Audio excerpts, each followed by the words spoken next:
Hi everyone, today my topic is about the genders of CEOs, and here is my physical audience. For today's presentation, first I will introduce you why it is important for us and the brief background about the genders of CEOs. And I will list the three main points to support my argument, like the female CEOs has more advantage in the dynamic societies. And finally, I will give you a conclusion to wrap up those things. First, according to the Catalyst, which is the government official website, which shows like last year there are 23 companies out of S&P 500 companies using female as their CEOs. And here is the ratio. Like 23 out of 500 CEOs is like 4.6 percentage. It's actually really high ratio compared at 10 years ago. At 10 years ago, 2003, there are only 3 to 5 female CEOs out of S&P 500 companies. I think this kind of information is kind of important because right now it's a digital world, the competition is really high, the dynamic environment needs those female CEOs, and I believe it will keep increasing in the futures.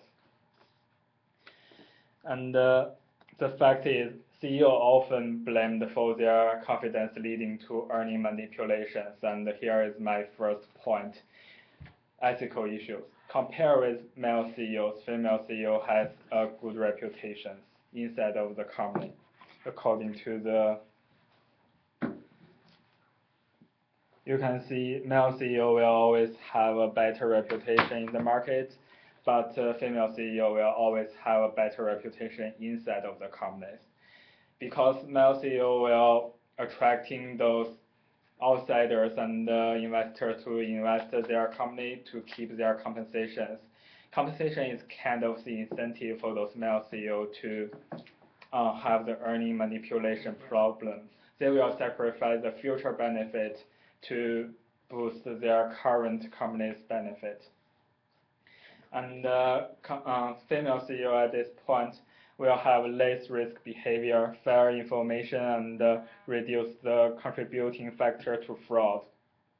Because earning manipulation will cause those male CEOs like fraud actions, they will present misleading those investors. The second factor is overconfidence issues. Male CEOs will always have overconfidence issues. They will, like I said before, because of the compensation reason, they will sacrifice the future benefits of the company. They will sacrifice the long-term benefit of the company to boost their current market value of this firm right now because they are short-term. But the female, they are more concerned about the bad news, the negative of cash flow of the company. The first thing they want is the safety of the company. They want to keep the company stable. So in the dynamic environment, it's kind of dangerous for those male CEO to boost their value. Like it's kind of misleading those investors and outsiders. It will misallocate their resources and waste their resources. It's kind of good news if the company have enough resources to waste because it will boost their stock price, will attract more investors to their company because they are overconfident. It's kind of dangerous and will leading them to the bankruptcy. At this point, female CEOs' advantages shows it will more stable because they are more focused on those bad news and negative cash flows. And the third situation is the company's culture. Is the reason for us is important. Like for us, when we graduate from both states, we will go to a company to find a company like depend on the CEO's gender. It not only affects those shareholders, management, it also affects the company's culture. For us, it will affect our future career planning. And according to the research, they found out the female CEO's company will always have mentoring for those new employees.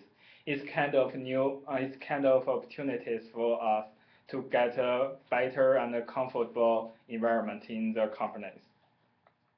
Also, for those female CEO, they will have a good reputation inside management, which means their convertitive will help the company more stable and more stable structure and in the dynamic environment.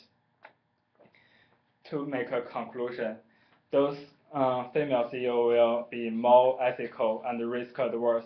They will avoid those risk taker, and they're anxious with bad news.